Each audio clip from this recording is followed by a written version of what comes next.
রিক্সা ভাড়া নেই।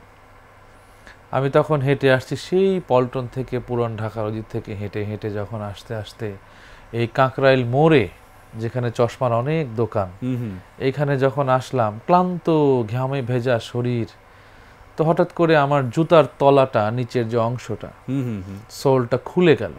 আমি তখন মানে হাতে করে দেখলাম, তুলে আকাশের দিক তাকিয়ে বললাম, আল্লাহ, আমার কি এতই কষ্ট কোনোদিন লাঘব হবে না? এই কষ্ট কি লাঘব হবে না?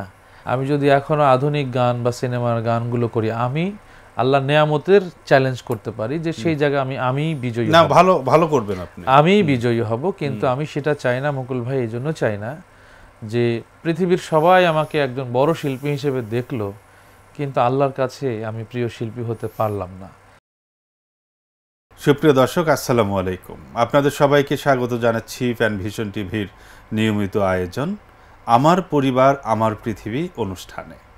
আমাদের আজকের অতিথি, যার কণ্ঠ বাতাসের ইথারে ইথারে ভেসে বেড়ায়, বাংলা ভাষাভাষী মানুষের কানে সুখের অনুভূতি জাগায়, হৃদয়ে জাগায় দোলা, আমাদের সকলের একান্ত প্রিয় কণ্ঠশিল্পী, গীতিকার, সুরকার এবং একজন নির্মাতাও বটে, আমাদের সকলের প্রিয় ওবায়দুল্লাহ তারেক। আসসালামু আলাইকুম।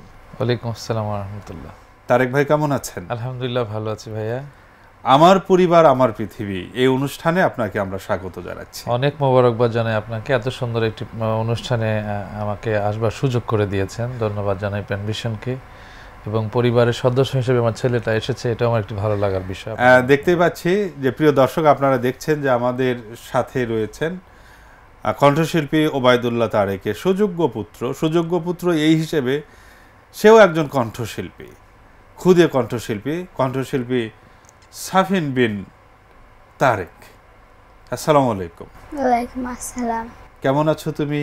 আমি আলহামদুলিল্লাহ ভালো আছি, আপনি কেমন আছেন? আলহামদুলিল্লাহ ভালো আছি। আজকের অনুষ্ঠানে এসে তোমার কেমন লাগছে? আমার আলহামদুলিল্লাহ ভালো লাগছে। আলহামদুলিল্লাহ।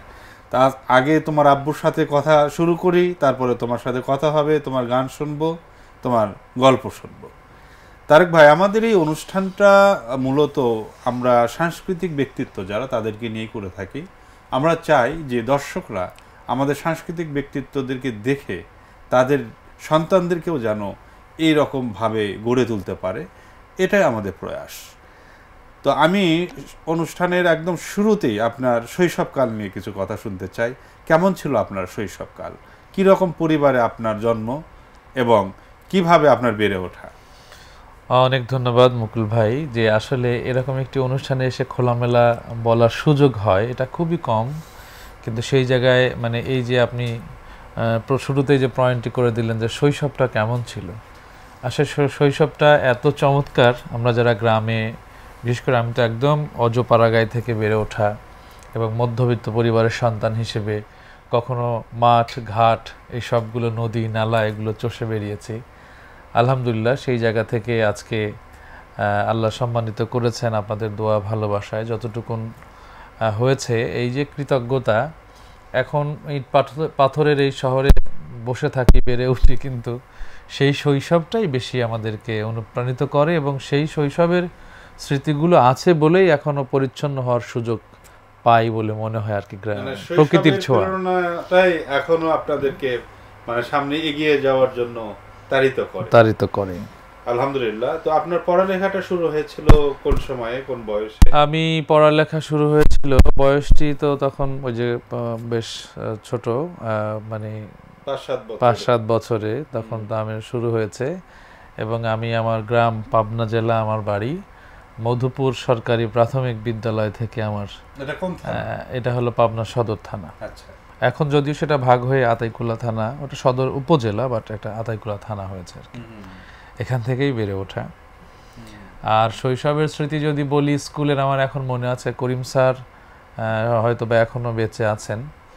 আমার মনে পড়ে যে আমার এই নামের সার্থকতাটা, কিন্তু আমার নাম, আমরা 3 ভাই, আমার মামা অধ্যাপক মৌলানা আব্দুর রহিম সাহেব, উনি আমাদের 3 ভাইয়ের নাম লিখেছিলেন, আমার নাম রেখেছেন ওবায়দুল করিম তারেক, জাহিদুল করিম আরিফ আর ওহিদুল করিম শরীফ। তো আমি যখন ক্লাস 4-এ, মানে আমার নতুন একটা স্যার আসলো, স্যারের নাম হলো করিম স্যার। তা আমি একটু দুষ্টুমি করছিলাম পেছনে বসে, একটু কলম দিয়ে একটু দুষ্টুমি করাতে স্যার প্রথম ক্লাসে এসেই বলছে দাঁড়াও, নাম কি? তাই আমি বললাম যে স্যার আমার নাম ওবায়দুল করিম তারেক। তো স্যার মানে আমাকে বললো ওবায়দুল করিম তারেক নামটা কেমন হয়, তো তুমি আজকে থেকে ওবায়দুল্লাহ তারেক। মাশাআল্লাহ। তো আমি চিন্তা করলাম কি ব্যাপার, মানে আমি খুশি হলাম, ঠিক আছে স্যার। আমি তখন মাকে গিয়ে বললাম, মা স্যার আমার নাম তো ওবায়দুল্লাহ তারেক রেখেছে, কি করবো? মা স্যার যেহেতু রেখেছে খুবই ভালো। তো পরে জানতে পারলাম আমি একটু দুষ্টু ছিলাম, তো দুষ্টুমি করার কারণে স্যার দেখলো আমার নাম করিম, দুষ্টু ছেলেটার নাম করিম, তো সেই ক্ষেত্রে সে মাঝখান থেকে করিমটুকু কেটে নিয়ে ওবায়দুল্লাহ তারেক। তো আমরা আজকে মানে স্যারের প্রতি কৃতজ্ঞতা জানাই যে এত সুন্দর করে নামটি তিনি মানে সংশোধন করে 2 শব্দে নামটি তিনি আপনার আবার পুনর্বিন্যাস করে দিয়েছেন। এজন্য স্যারকে আমরা ধন্যবাদ জানাচ্ছি। তা আপনি ক্লাসে প্রাইমারি পড়ার পরে আপনি কোথায় গেলেন? প্রাইমারিতে আমি ক্লাস 4-এ পড়ার পরেই আমার আব্বা মা আমাকে মাদ্রাসায় দিয়ে দিলেন। তখন আমি পুষ্পপাড়া কামিল মাদ্রাসা, সেখানে আমি গিয়ে ভর্তি হলাম। গ্রামের কাছেই? গ্রামের পাশেই, সেটা একটু দূরে ছিল যদিও, প্রায় 3-4 কিলো, এবং হেঁটে যেতাম মুকুল ভাই। তখন মানে আমার এখনো মনে পড়ে যে 3-4 কিলোর বেশি হবে, হেঁটে হেঁটে যেতাম এবং মাঠ দিয়ে আসতাম। কখনো পাকা বাঙি মাঠে দেখতাম, কখনো গাছের ফেটে পড়ে আছে, এবং এমনও হয়েছে কখনো মানে সেই ব্যাগটা নিয়ে গাছের ছায়া প্রখর রোদের ভেতরে সেই বাঙিগুলো খেয়েছি। মানে এরকম অনেক স্মৃতি। তো হেঁটে হেঁটে যেতাম আর কি। এখন তো অনেকেই হাঁটাটাকে মানে অন্যভাবে দেখে, বাট আমরা 4-5 কিলো হেঁটে গিয়ে পড়াশোনা করেছি। হেঁটে যাওয়া আসার পেছনে কি কারণ ছিল? কি সাইকেল কেনা সম্ভব ছিল না এরকম কি কিছু, নাকি আগে তো গ্রামে আমরা দেখেছি যে অনেকে সাইকেল নিয়ে স্কুলে যাতায়াত করত? না, এরকম না, মানে ছিল হলো ধরেন যে আমাদের গ্রাম থেকে আরো অনেকগুলো বাচ্চা একসাথে যাতায়াত করার জন্য দল বেঁধে ওই সেই মানে যেটা বিশ্ব রোড, জি জি, এটা দিয়েও আমরা যেতাম না। ওই ভেতর দিয়ে একটা রোড ছিল, আব্বা মা যেটা নিরাপদ মনে করতেন, নদীর পাশ ঘেঁষে বইগুলো বুকের হাতে নিয়ে যাওয়া।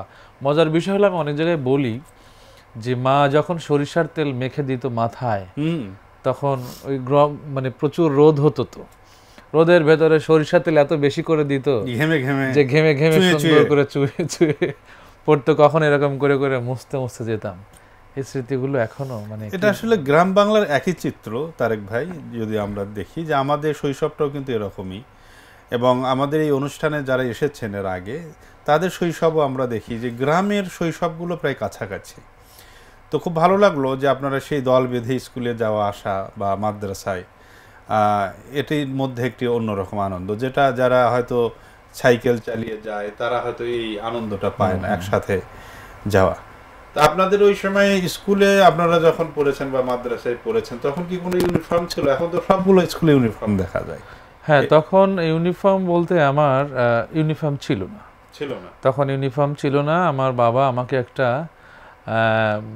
কি বলবো, ব্লু না মানে আকাশি আকাশি রঙের একটা পাঞ্জাবি, সাদা পায়জামা ছিল, এই তো মানে পরে যেতাম। এবং সেই স্মৃতিগুলো এখনো মানে আমি বলছি আপনাকে, কিন্তু আমার চোখের সামনে স্পষ্ট হয়ে ফুটে উঠেছে আর কি। আপনাদের পরিবারে আপনি হচ্ছে বড় সবার?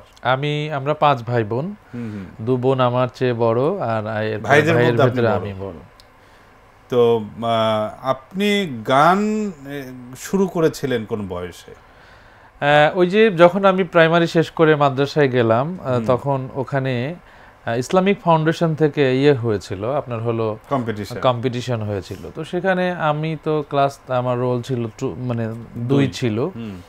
তো স্যার এসে বলতেছে, আমার নুরুল স্যারকে আমি স্মরণ করছি, নুরুল স্যার, আমি যতগুলো কম্পিটিশনে গেছি মাদ্রাসার পক্ষ থেকে নুরুল স্যার আমার সঙ্গে যেতেন। তো স্যারের জন্য অনেক দোয়া, আল্লাহ স্যারকে সুস্থ রাখুন। তো নুরুল স্যার এসে বলছে, 1 2 3 4 5 তোরা কালকে একটা করে গান শিখে আসবি। আচ্ছা আচ্ছা, মানে চাপিয়ে দেয়া, রোল অনুযায়ী চাপিয়ে দেয়া। তো আমি এসে আমার বোনকে বললাম যে, আমার বোন, বড় বোন চুমকি আপু এখন শিক্ষকতা করে, আমি চুমকি আপুকে বললাম যে আমাকে একটা গান শিখিয়ে দাও, আমাকে তো স্যাররা বলেছে এরকম। তো ক্লাস 4 তখন তখন হলো আমার আপু আমাকে শিখালেন, মরণের কথা কেন স্মরণ করো না, আজরাইলা শিলে কোনো কৈফত চলবে না। এই গিয়ে ওখানে বলার পরে মাদ্রাসার ভেতরে আমি ফার্স্ট হয়ে গেলাম। মাশাআল্লাহ। এই যখনই ফার্স্ট হয়ে গেলাম, এবং মজার বিষয় হলো এখন হলো তখন মানে পাবনা আলিয়া, অর্থাৎ উনি পাকিস্তানের পূর্ব পাকিস্তানের খাদ্যমন্ত্রী ছিলেন আমার মামা। উনি এখন খেলাফত মজলিসের ইয়ে আছেন আর কি, নেতা, এবং নেতা মানে আমির নেতা, বড় নেতা। আচ্ছা আচ্ছা আচ্ছা। তো উনি যখন কম্পিটিশন আসলো, তখন আমার মনে আছে চূড়ান্ত যেদিন মাদ্রাসায় অনুষ্ঠান হচ্ছে, আমার সেই পাঞ্জাবির ভেতরে একটা কলম রাখা ছিল। তো যখন আমি কম্পিটিশনে যাব, সেই মুহূর্তে আমার ওই কলমটা, গরমের সময় তো মানে কলমটা পকেটের ভেতরেই মানে ওভারফ্লো যেটা করে একদম রং চং কালি কুলি সাদা পায়জামা টায়জামা একদম মাখিয়ে ওইভাবেই আমি করার কিছু করার ছিল না আমার, এগুলো মনে পড়ে। তো তখন সেখানে পরিবেশন করলাম এবং ফার্স্ট হলাম। এরপর থেকেই তো জেলা পর্যায়ে ফার্স্ট, আরো অনেক স্মৃতি। মানে মুকুল ভাই, এগুলো কিভাবে বলবো, যখন ইসলামিক ফাউন্ডেশনের জেলা পর্যায়ে হতো, আমি যখন সেখানে যেতাম, অনেকেই নাম দিত, সবাই নাম টাম দিত, যেই আমাকে সেখানে দেখতো, আর অনেকেই তখন নাম ডাকলেও তারা যেত না, যে গিয়ে লাভ নাই, এরকম অবস্থা। তা আপনার যে ওই যে কৈফিয়ত চলবে না মরার পরে, তো ওই যে গানটি, ওই গানটার দুটো লাইন একটু শুনি আমরা। জি, যদিও আপনি গেয়েছেন প্যানভিশন টিভিতে আগে, তারপরে আমরা আজকের এই অনুষ্ঠান আপনার জীবনের প্রথম কম্পিটিশনের গানটি একটু শুনব। জি প্লিজ। মরণের কথা কেন স্মরণ করো না, আজরাইল আসিলে কোনো কৈফিয়ত চলবে না, সে তো নামে আজরাইল, হুকুম পাইলে এক সেকেন্ডে সামনে হয় হাজির, তোমার প্রাণ সে নিয়ে যাবে, রেহাই দেবে না, আজরাইল আসিলে কোনো কৈফিয়ত চলবে না। মাশাআল্লাহ মাশাআল্লাহ, আসলে খুবই বাস্তবমুখী একটি গান, এবং এই গানগুলো খুবই জনপ্রিয় ছিল একসময় গ্রামে। আমরা এগুলোকে গজল বলা হতো। তো খুবই চমৎকার লাগলো। তোমার কেমন লাগলো সাফিন? আমার আলহামদুলিল্লাহ ভালো লাগলো। তোমার আব্বু যে এই যে গল্প করছে, তার ছোটবেলার কথা গল্প শুনছো, তোমার কেমন লাগছে? আমার আলহামদুলিল্লাহ ভালো লাগছে। এই গল্পগুলো কি তোমার আব্বু তোমাদের সাথে করে বাসায়? কখনো বলেছে গ্রাম, এই যে ছোটবেলার কথাগুলো তোমাদেরকে শুনিয়েছে কখনো? হ্যাঁ, মাঝে মাঝে বলেছে না? গুড। হ্যাঁ, বাবারা তো তাদের ছোটবেলার কথাগুলো সন্তানদেরকে বলে। কেন বলে জানো? মানে তারা যতটা লড়াই সংগ্রাম করে বড় হয়েছে, তোমরাও যেন এরকম সংগ্রামী হতে পারো, সবাইকে পিছে ফেলে সামনে এগিয়ে যেতে পারো, তাই না? এটাই তো উদ্দেশ্য। এবং এখন তো মানে সাফিন যখন গ্রামে যায়, তখন তো সে গ্রামে যখন একটা মুরগির বাচ্চা এই দৌড়াচ্ছে, মুরগির বাচ্চার পেছনে, বিড়ালের বাচ্চা এর পেছনে দৌড়াচ্ছে, মানে তখন আমাদের শৈশবগুলো ওদের ভেতরে খুঁজে পায় মুকুল ভাই। মানে ও গ্রামে গেলেই, দাদু বাড়িতে গেলেই অস্থির হয়ে যাবে। তো এগুলো আমি অনেক সময় ওর আম্মু রাগারাগিও করে যে তুমি বৃষ্টি নামতেছে, তাড়াতাড়ি ঘরে এসো, বা এই রোদের ভেতরে। কিন্তু আমি চিন্তা করি যে না, আমরা তো ওই রোদের ভেতরে, ওই বৃষ্টির ভেতরেই এইভাবে বেড়ে উঠেছি, এবং আসলে এটি হওয়া উচিত, গ্রামে গিয়ে ছেড়ে দেওয়া উচিত বাচ্চাদের। এবং আমাদের শহরের জীবনটা তো বন্দি জীবন, এবং শহরের বাচ্চারা কিন্তু এই যে সূর্য থেকে যে ভিটামিন ডি, এটা কিন্তু পায় না। গ্রামের যেটা শরীর নিজেই উৎপাদন করে, যেটা আমরা শহরের বাচ্চাদেরকে মাঝে মধ্যে গ্রামে নিয়ে গিয়ে কিন্তু তাদেরকে কিন্তু খোলা রোদে ঘোরানো উচিত, সেটি হয়। তো তারেক ভাই, আমি আপনার তো স্টুডেন্ট লাইফে ছিলাম, তো এরপরে আপনি মানে মাদ্রাসা থেকে দাখিল পাস করলাম, করে তারপরে কোথায় ভর্তি? তারপরে আমি চলে গেলাম ওই পাবনা এডওয়ার্ড কলেজে, এবং এডওয়ার্ড কলেজে যাওয়ার আগে আমি তো ঢাকায় চলে আসলাম। ঢাকায় এসে তিতুমির কলেজে ভর্তি হলাম। দাখিল আলিম কোথায় করলেন? আলিম ওখানেই করলাম। আচ্ছা, পাবনাতেই করে এরপরে আমি তিতুমির কলেজে এসে ভর্তি হলাম। তো তখন ইতিমধ্যে মল্লিক ভাই পাবনায় গেলেন, তো সেই সুবাদে মানে লিঙ্কটা তৈরি হওয়া বা ঢাকায় আসা, তিতুমির কলেজে ভর্তি হলাম, আবার মল্লিক ভাই পরামর্শ দিলেন, আবার পাবনা গিয়ে সেটা অ্যাডেডে 1 বছর তিতুমির থেকে আবার ইয়ার লজ করে দিয়ে আবার পাবনায় ওনার পরামর্শে, মল্লিক ভাইয়ের পরামর্শেই গেলাম। তো অ্যাডওয়ার্ডে গেলাম, অ্যাডওয়ার্ড থেকে শেষ করে পরে এই তো ইসলামিক ইউনিভার্সিটি থেকে পরে এমফিল শেষ করলাম। আচ্ছা আচ্ছা, গুড। এখন তো অধ্যাপনায়, এখন অধ্যাপনায় আছি। হ্যাঁ, তো আপনার এক কথা একেবারে অধ্যাপনা পর্যন্ত আসলেও এর মাঝখানে কিন্তু অনেক কথা কিন্তু রয়ে গেল। তো আপনি প্রথম স্টেজে মানে প্রফেশনালি বা আপনার হচ্ছে কালচারালি স্টেজে গান কখন শুরু করেন? স্টেজে বলতে আমি যখন ধরেন এসেছি তখন তো যখন আমি ফার্স্ট হলাম মাদ্রাসায়। কোন শিল্পী গোষ্ঠীর সাথে যুক্ত হলেন কিনা, কিভাবে সেটা? আমি ওখানে আমাদের পাবনাতে প্রত্যাশা শিল্পী গোষ্ঠী নামে একটা গোষ্ঠী ছিল আমাদের মাদ্রাসাতেই, সেটার সঙ্গে যুক্ত হলাম। পরবর্তী সময় সেটার দায়িত্ব পালন করলাম এবং এভাবে স্টেজ তো অনেক করেছি। মানে সেটি মানে প্রথম দিকের কথাগুলো একটু, যে কিভাবে আপনারা অনুষ্ঠানগুলো করতেন ওই সময়ে, মানে অনুষ্ঠানগুলোতে ইনভাইট করতো কোথাও, তারপরে সেখানে গিয়ে অনুষ্ঠানগুলো করতেন আপনারা, এরকমই তো নাকি? না, ইনভাইট তো পরে, যখন মাদ্রাসাতেই ধরুন আমি ফার্স্ট হয়ে গেলাম, তখন মাদ্রাসাতেই বড় বড় অনুষ্ঠানগুলো যখন হতো, তখন আমার মাদ্রাসা অডিটোরিয়ামে প্রোগ্রামগুলো হতো, এইখানে আমার প্রথম করা বিদায় অনুষ্ঠান ছিল, সেখানে প্রথম করা। এবং পাবনায় যারা কালচারাল অ্যাক্টিভিটিস নিয়ে পথ চলতো, এই ভাইরা যখন দেখলো যে না এই ছেলে তো গলা ভালো বা গান ভালো গায়, আসলে এটা আমি নিজেও জানতাম না যে আমি নিজেও শিল্পী হব। এটা মানে আমার স্যার ভাগ্যক্রমে ডেকে নিয়ে ওখান থেকে ফার্স্ট হলাম। এরপরে এই আমার নিজেরও জানা ছিল না যে আমি শিল্পী হিসেবে হব। তো সেখানে যখন ফার্স্ট হয়ে মানে মাদ্রাসার অনুষ্ঠান বিদায় অনুষ্ঠানগুলোতেই আমি মূলত এখানে পারফরমেন্স করি প্রথম। এবং এখানে মজার জিনিস হলো, আমাকে যেদিন পারফরমেন্সের জন্য ডাকা হলো যে এখন একটি হামদ, এখন একটি ইসলামী সঙ্গীত বলবেন আমাদের মাদ্রাসার ছাত্র ওবায়দুল্লাহ তারেক। তো তখন আমার মাদ্রাসার প্রিন্সিপাল স্যার উঠে আমাকে বলল যে তারেক, মানে বাবা তোমার কাছে আমি ওই যে এক পা দুপা করিয়া মৌলা গো আমারে নিয়া চলো তুমি, এই গানটা আমি শুনতে চাই। এদিকে উপস্থাপক কিন্তু ঘোষণা করছে ইসলামী গান, আর ওইটা হলো হামদ। তো আমি তখন কি করলাম, প্রিন্সিপাল স্যারের কথাকে গুরুত্ব দিয়ে আমি হামদ বললাম। কিন্তু আমার সামনে যে স্যাররা বসা ছিল, অডিয়েন্স ছিল, এখান থেকে ইংলিশ স্যার বিষয়টা কোট করে উনি পরের দিন ক্লাসে আমাকে ছেলে মেয়েদের সামনে সবার সামনে আমাকে বলছে স্ট্যান্ড আপ। আমি দাঁড়ালাম, তখন বলছে তোমাকে কালকে বললো একটা ইসলামী গান বলতে, আর তুমি শুরু করে দিলে হামদ, ওরে আমার শিল্পী রে। তো যখন এই কথাটা আমার ক্লাসে বলেছে, তখন আমি তো ক্লাস 9-এ পড়ি, এত বেশি লজ্জা পেলাম যে আমি 2 বছর ইংলিশ স্যারের ক্লাসই করি নাই। ইউনুস স্যার 2 বছর আমি তার কোনো ক্লাস করিনি। যখন স্যার আসে তখন আমি লুকায়ে আর এক জায়গায় যাই। তো যাই হোক, পরবর্তী সময় যখন স্যার অসুস্থ হলো 2 বছর পরে, আমি যখন তাকে দেখতে গেলাম, শুনলাম যে ইউনুস স্যার অসুস্থ।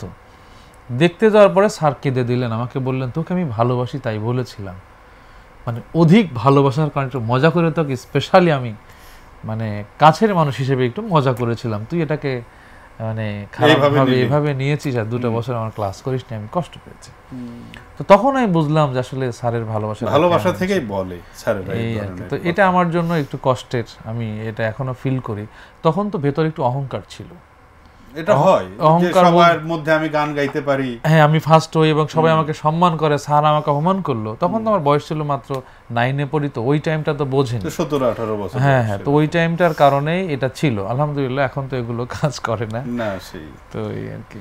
যাক, ভালো লাগলো যে আসলে আপনার শৈশব এবং আপনার যৌবনের সেই উত্তাল দিনগুলোর কথা, তারপরে ঢাকায় এসে তিতুমির কলেজে ভর্তি, সেখান থেকে আবারও আমাদের সাংস্কৃতিক অঙ্গনের যিনি পুরোধা পুরুষ মল্লিক ভাই, তার পরামর্শে আবারও পাবনায় আপনি ব্যাক করলেন, সেখান থেকে আবারও ঢাকায় চলে আসলেন। তো ঢাকায় পরবর্তী সময়ে এসে আপনি কিভাবে নিজেকে এখানে সেট করলেন? আমি তখন এখানে যখন 12 সাল মোটামুটি এর ভিতরে তো আসতাম এবং যেতাম, আপনি মানে কাজ কাম হতো, বিভিন্ন প্রোগ্রামে টেলিভিশনের অফারগুলো এভাবে তখন আসতো আস্তে ধীরে।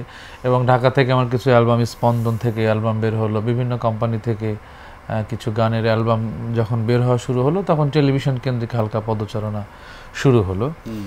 এবং আমার এখনো মনে আছে যে 12 সালে মোটামুটি আমি যখন এসে নিমকো থেকে ফিল্ম মিডিয়া টিভি প্রোডাকশনের উপরে কোর্স করলাম, তখন মিঠুন ভাই হলো একটা নাটকের টেলিফিল্ম হাত দিল, হলো নামটা এই মুহূর্তে ওরাও মানুষ নাকি না, ওরাও মানুষ তো ছিল, ওরা আর একটা হলো আমার এই মুহূর্তে খালেদা আক্তার কল্পনা ছিল। ওটা আপনি বোধহয় অভিনয় করেছিলেন, অভিনয়, এবং আমার তো এটা হলো আমিও বোধহয় ছিলাম, আপনিও ছিলেন, সাজু ভাই ছিল। এটা আমি কয়েকদিন আগেই দেখলাম, নাটকটা ইউটিউবে একটু খুঁজে পেলাম, তো দেখলাম যে আপনি ওই সাজু ভাইয়ের বোধহয় পুত্রের অভিনয় করেছিলেন। হ্যাঁ, তো মূলত ওই টাইমে আমি যখন নিমকো থেকে বের হলাম তখন আল হোসেন পিয়ারু ভাই, মিঠুন ভাই, তখন মিঠুন ভাই আমাকে এটার হলো সহকারী পরিচালক হিসেবে আমাকে রাখলেন যে তুমি ট্রেনিং নিয়ে যেহেতু বের হলে তাহলে স্ক্রিপ্ট নিয়ে অনেক দিন গবেষণা করতাম।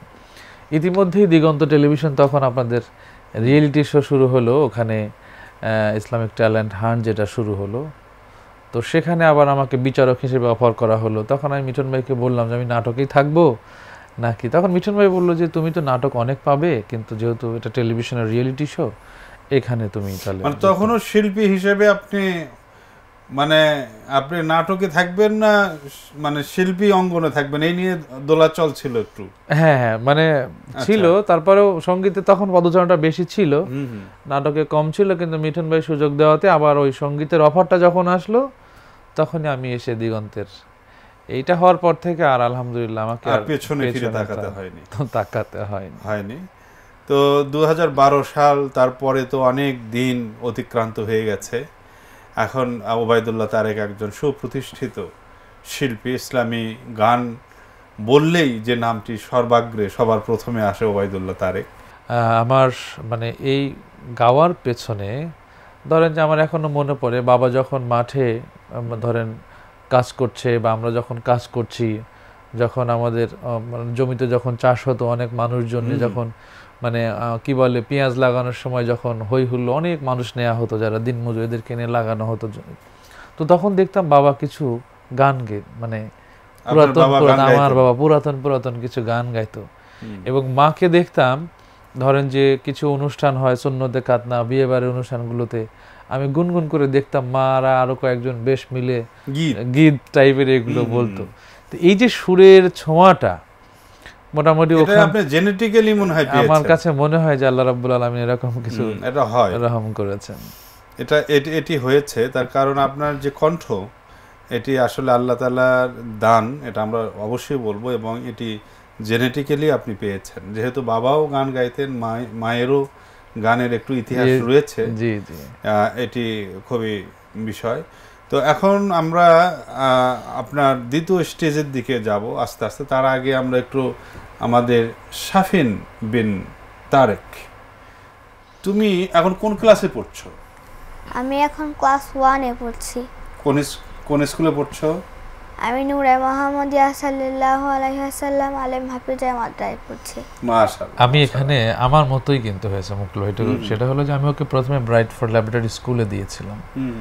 পরে চিন্তা করলাম যে আমি যদি এখন মারা যাই, আমার ছেলে যদি আমার জন্য একটু দোয়া না করতে পারে কবরে গিয়ে, তাহলে কেমন যেন অপূর্ণতা থেকে যায়। এরপর আমি ওখান থেকে টার্ন করে নিয়ে এসে আমি মাদ্রাসায় দিয়েছেন। খুবই ভালো।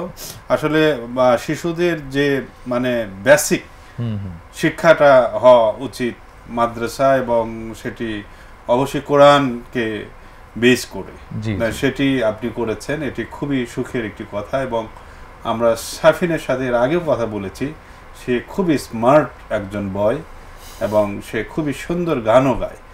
তো তোমার বাবার কোন গানগুলো তুমি গাও একা একা? কি গান গাও তোমার বাবার? আমি আমার বাবার খুব সকালে গান গাই, তারপর অনেকগুলো গান, নির্ঘুম রাত গাই, তুমি আসমানে থাকো, বাবা তুমি কেমন আছো, এগুলো গুনগুনে গায়। তবে আমার পরিবারে ধরেন যে মোটামুটি যখন গান চর্চা হয়, আজকে সকালেও ওকে দেখলাম যে আমি পাশের রুমে যখন রেডি হয়ে আসছে তখন ওর আম্মু ওকে একটু ধরাচ্ছে যে খুব সকালে তোমার কাছে করি প্রার্থনা, এবং সে সুর দিয়ে ধরিয়ে দিচ্ছে, সেও আবার মেয়েও সাথে গায়, মানে আলহামদুলিল্লাহ ভালো লাগে। ভাবিও কি শিল্পী কিনা? হ্যাঁ, ভাবি ভালো শিল্পী। মাশাআল্লাহ মাশাআল্লাহ, এটা তো খুবই আনন্দের কথা যে সপরিবারের শিল্পী। তো তুমি খুব সকালে তোমার কাছে করি প্রার্থনা, এই গানটির কি দু লাইন একটু শোনাবে আমাদের? মুখটা শুনি, মুখটা শোনাও। খুব সকালে তোমার কাছে করি প্রার্থনা, ও গো দয়াময়। খুব সকালে তোমার কাছে করি প্রার্থনা, ও গো দয়াময়। তোমার প্রতি ভালোবাসা যেন আরো তীব্র হয়। খুব সকালে তোমার কাছে করি প্রার্থনা, ও গো দয়াময়। মাশাআল্লাহ মাশাআল্লাহ, অত্যন্ত সুন্দর, একদম সুরের ওপরেই থেকেছে আমাদের শাফিন, শুরু থেকে শেষ পর্যন্ত খুব ভালো লাগলো। তোমার কাছ থেকে কিন্তু আরো গান শুনবো, ঠিক আছে, আর একটু পরে। তো তারেক ভাই, আপনারা যে তিন ভাইয়ের মধ্যে অন্য দুই ভাই কি গান টান গায়? অন্য দুই ভাই গান ওইভাবে গায় না। আমার যেটা আমার ইমিডিয়েট ছোট, ও ব্যবসা করে কাপড়ের, এরপরেরটা হলো পড়াশোনা করে স্টুডেন্ট ইউনিভার্সিটিতে, হ্যাঁ স্টুডেন্ট। এই তো ওরা আসলে এভাবে গান গায় না। গানের ভেতরে আমি এবং আমার মেজো বোন যেটা, এই দুইজনই মোটামুটি। চুমকি আপা, আচ্ছা। এবং চুমকি আপা মজার গল্প আছে একটা। চুমকি আপা তো শিক্ষিকা মানুষ, তো আমাকে বলে যে আমি একদিন ক্লাস নিচ্ছি, তো এখন সব ছাত্রছাত্রীদের ক্লাস নিচ্ছে, হঠাৎ করে এক বাদামওয়ালা পাশ দিয়ে বাদাম নিয়ে যাচ্ছে এবং সে জোরে জোরে গাচ্ছে, চুমকি চলেছে একা পথে। আচ্ছা আচ্ছা। এখন চুমকি আপা বলে যে সেও তো জানে না যে আমি চুমকি, সে যাচ্ছে খুব নীরবে গান গাচ্ছে, মানে নিরালে গান গাওয়া। তো সব ছাত্রছাত্রী হা হা করে হেসে উঠেছে আর কি। এরকম ভালো লাগে মাঝে মাঝে। না, এগুলো হয় কাকতালীয় ভাবে ঘটে গেছে বিষয়টা। আর ওই গানটিও তো একসময় সবার মুখে মুখে ফিরতো। আচ্ছা তারেক ভাই, আপনি এ পর্যন্ত মানে কতগুলো গান গেয়েছেন, আপনার কি সেই হিসাব আছে? আসলে এই হিসেবটা ওইভাবে নাই যে কতগুলো গান গেয়েছি, এভাবে কোনো হিসাব করিনি। তবে নিজের লেখা বা নিজের লেখা গানের সংখ্যা কত? নিজের লেখা গানের সংখ্যা তাও প্রায় 700-800 হয়ে গেছে। লেখা এবং সুর করা? হ্যাঁ হ্যাঁ, লেখা এবং সুর করা। সুর তো শুধু আপনার গানের উপরই আপনি আরোপ করেননি, অন্যদের গানেও তো সুর দিয়েছেন, সেই পরিমাণটা কেমন হবে? আমার গান ছাড়া যদি অন্যদের গানে তাও 400-500 গান সুর করেছেন। বিশাল ব্যাপার, এটা অনেক বড় একটি বিষয় যে 500 গান সুর করেছেন, আবার নিজের 700-800 গান। তবে এগুলো আমার ওইটা মানে অগোছালো ছিল। যেমন মল্লিক ভাইয়ের আমরা জানতাম যে সে প্রায় 3500, 3000, 4000, 5000 এরকম একটা সংখ্যা বলেছি বা জানতাম, কিন্তু এখন তথ্য উদ্ঘাটন করতে গিয়ে দেখা যায় সংখ্যাটা অনেক মানে নথিটা নাই। তো এই কারণে এইটা জানার পরেই আমি ইদানিং আবার একটু এগুলোকে মনোযোগী হয়েছে, নইলে আম্মু তো এরকম উদাসীন ছিল। সেই গোছগাছ করতে হবে, তার কারণ ইনফরমেশন গুলো থাকা দরকার। তো আপনি 500 গান বাইরে সুর করেছেন, নিজের প্রায় 600-700-800 হতে পারে। তো এটি অনেক বড় একটি বিষয় গানের জন্য। তো তারেক ভাই, আমরা আপনার জীবনের সেকেন্ড ইনিংসে প্রবেশ করব। আপনার এই যে শাফিনদের আসার যে আপনার জীবনে যে তারা যে আসলো, এই বিষয়ে শুনবো। তো তার আগে আমরা নেব একটি ছোট্ট বিরতি। প্রিয় দর্শক, আমরা কথা বলছিলাম বর্তমান সময়ের সবচেয়ে জনপ্রিয় কণ্ঠশিল্পী, সেলিব্রিটি শিল্পী, যাকে গোটা পৃথিবীর মানুষ চেনে জানে, ওবায়দুল্লাহ তারেক। তার সাথে কথা বলছি। বিরতি থেকে ফিরে এসে তার জীবনের বাকি কথা শুনবো। আমাদের সাথেই থাকবেন আশা করছি। সুপ্রিয় দর্শক, আপনাদের আবারও স্বাগত জানাচ্ছি প্যানভিশন টিভির নিয়মিত অনুষ্ঠান আমার পরিবার আমার পৃথিবী। এই অনুষ্ঠানে আজকে আমরা কথা শুনছি আমাদের অত্যন্ত প্রিয় কণ্ঠশিল্পী, গীতিকার, সুরকার ওবায়দুল্লাহ তারেকের কাছ থেকে। তারেক ভাই, আপনাকে বিরতির পরে আবারও স্বাগত জানাচ্ছি। ধন্যবাদ আপনাকে। বিরতির আগে আপনাকে বলেছিলাম যে আপনার জীবনের সেকেন্ড ইনিংস, অর্থাৎ আপনি একটি পরিবারে জন্মগ্রহণ করে সেখানে নিজেকে তিল তিল করে বড় হয়েছেন, সে কথাগুলো আমরা জেনেছি। কিন্তু আপনার জীবনের দ্বিতীয় পর্বে প্রত্যেকটা মানুষ সে আবার নিজে একটা পরিবার গঠন করে। এই পরিবারটা কখন গঠিত হয়েছে, কোন সালে এবং কিভাবে, সেটি কি মানে এখন তো বিভিন্নভাবে দেখা যায় যে একটু জানাশোনার মাধ্যমে হয়, আবার অনেকে মানে পিতামাতার মাধ্যমে হয়। আপনার কিভাবে হয়েছিল এবং কত আগে হয়েছিল? জি ধন্যবাদ। এটা আমার মানে বিবাহ জীবন হয়েছিল, শুরু হলো আমাদের 2008-এর 29 ফেব্রুয়ারি। 29 ফেব্রুয়ারিতে আমরা আলহামদুলিল্লাহ, এবং আমার মনে আছে এখনও, আমি যখন মানে কি বলে, আমি রাত্রে যখন খাচ্ছিলাম, মার সামনে মা পিঠা বানিয়েছিল, অর্থাৎ আমার তো গোস্ত রুটিটা মোটামুটি একটু ফেভারিট খাবার আর কি। তোমার আব্বু কি গোস্ত রুটি পছন্দ করে? মাশাআল্লাহ। হ্যাঁ, তো এইটা যেমন আজকে সকালেও আম্মু বলছে যে রুটি আছে, আম দিত, খেতে পারো আর কি, এরকম। মানে আমার রুটিটা বেশ ভালো, চাউলের যেটা। তো সেখান থেকে আমার বোন তো পাবনা শহরে শিক্ষিকা হিসেবে ওখানে কর্মরত আছে, খাদিজাতুল কুবরা একটা মাদ্রাসায়। তো সেখান থেকে আম্মুর সাথে তার কথা হলো, এবং পারিবারিকভাবেই মৌলানা আব্দুর রহিম সাহেব, উনিও তখন ফজলু ভাই হলো আমাদের কালচারাল ডিপার্টমেন্টের বড় একজন মানে পাবনার বিশিষ্ট ব্যক্তি, ওনাকে বলল যে আসলে তারেক তো মানে পড়াশোনা করেও তো অনেক মানে বড় হতে পারে। তো সেই ক্ষেত্রে পারিবারিকভাবেই আমাদের মানে বিয়েটা হলো। মানে একটু চেনা জানা ছিল বলতে। তখন আমি স্টুডেন্ট, তখন আমি সেকেন্ড ইয়ারে পড়ি, অনার্স সেকেন্ড ইয়ারে পড়ি, তখন আমি স্টুডেন্ট। এভাবেই আমাদের বিয়ে হলো, এবং আলহামদুলিল্লাহ আল্লাহ আমাদেরকে অনেক অনেক হ্যাপি রেখেছেন, এবং ওর আম্মুর যথেষ্ট অবদান আমাদের জীবন চলার পথে। হ্যাঁ, প্রত্যেকটা বাঁকে বাঁকে যিনি আঙ্গুল দিয়ে দেখিয়ে দেন যে এইদিকে যেতে হবে। জি জি। এবং এখনো তো ওদের যে আমাদের দুটো সন্তানকে কেয়ার করা, আমরা তো জানেন সফরে থাকি, কলেজ আছে, সবকিছু মিলে মানে এটা আসলে কিভাবে যে তাকে ধন্যবাদ দিব সেই ভাষাটা নেই, অনেক পরিশ্রম করে। আসলে জীবনের যে শুরুটা হয়েছিল, ওই শুরুটা তো অনেক সংগ্রামের ছিল। জি, স্টুডেন্ট অবস্থায় বিবাহ করা। তো তারপরে আপনি তো ঢাকায় কি বিবাহর পরে এসেছেন না আগে এসেছেন?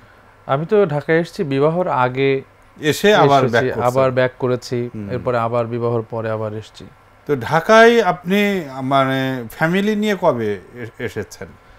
ফ্যামিলি নিয়ে আমরা ঢাকায় এসেছি 11 সালে একবার এসেছি, মেইনলি আসছি 13 সালে। 11 সালে ধরেন আমাদের যখন বিয়ে হওয়ার পরবর্তী কিছু দিনে আমরা আবার একটু ঘুরতে টুরতে আসছি, তখন আমি মধুবাগে প্রথম ছিলাম। এরপরে তখন তো রাজনৈতিক বৈরী পরিবেশ শুরু হলো, এরপরে আবার, এবং ওর আম্মুর নানা যখন মারা গেলেন তখন আর তার মন এখানে টিকলো না, কারণ সে মৃত্যুটাও দেখতে পারলো না, দাফন কাপন হয়ে গেল। এরপরে সে আবার ব্যাক করলো 13 সালে, মূলত 13 সাল থেকে আমরা এখন মানে এখন পর্যন্ত আছেন, এবং বেশ ভালোই আছেন, সেটা আমরা বুঝতে পারি। একজন মানুষের মুখ হচ্ছে আয়না, তার মুখের দিকে তাকালেই প্রতিবিম্ব ফুটে ওঠে সুখী মানুষের একটা প্রতিচ্ছবি। আলহামদুলিল্লাহ, সেটি ওবায়দুল্লাহ তারেক সবসময় একজন শিল্পীর জন্য যা দরকার সেটি পেয়েছে আলহামদুলিল্লাহ। তো তারেক ভাই, আপনি এই যে ঢাকায় যে এস্টাবলিশড হয়, এটা কিন্তু একটা চারটিখানি কথা না, যে আপনি গ্রাম থেকে মফস্বল শহর থেকে একজন ওবায়দুল্লাহ তারেক ঢাকার মতো একটা জায়গায় এসে লড়াই করে যে বড় হয়, এখানে কি কোনো দুঃখ সুখের স্মৃতি আছে আপনার? মুকুল ভাই, আপনি জানেন যে আমি বলেছি 8 সালে আমি যখন বিয়ে করি তখন কিন্তু আমি স্টুডেন্ট, এবং আমার ফ্যামিলিকে নিয়ে কিন্তু আমরা 13 সালে ঢাকায় এসেছি বলা চলে। তো এই মাঝখানে মানে এত কষ্টের দিনগুলো গিয়েছে, বিবাহ, স্টুডেন্ট অবস্থায় বিবাহ করা, এবং সেও স্টুডেন্ট, সেও পড়াশোনা করছে, আমিও ঢাকায় থেকে পড়াশোনা করেছি। তো সব কিছু মিলে এমনও কিছু কষ্ট আছে আমার এখন মনে আছে যে 11 সালের শেষ দিকে যখন আমার পকেটে টাকা নেই এই ঢাকা শহরেই, এবং এমনও হয়েছে আমি ঢাকায় অনেক বড় বড় ভাইদেরকে বলেছি যে আমাকে যদি একটা টিউশনি দিতেন, আমি 2000 টাকার টিউশনি হলেও আমি চলতে পারতাম। তারা হয়তো অনেক ব্যস্ত ছিল, বা আমার দিকে ওইরকম দৃষ্টি দেওয়ার সুযোগ তাদের হয়নি, কারণ তারা অ্যাকচুয়ালি অনেক ব্যস্ত। তো যে কারণে অনেক কষ্ট হয়েছে। আমার এখনো মনে আছে, মিরপুরে আমি একটা প্রতিষ্ঠানে ৩,০০০ টাকায় আমি তখন ইয়ে করতাম, মানে শিক্ষক বলতে গানের টিচার হিসেবে ছিলাম। তো সেখানে যেতাম, সপ্তাহে একটা ক্লাস নিতাম। আবার ওই ৩,০০০ টাকা যখন আমি আবার পাবনায় গাড়ি ভাড়া করে যেতাম আসতাম, কিছুই থাকতো না। এবং প্রত্যাশা থেকে আমি বোধহয় ৪,৫০০ টাকা তখন স্যালারি পেতাম।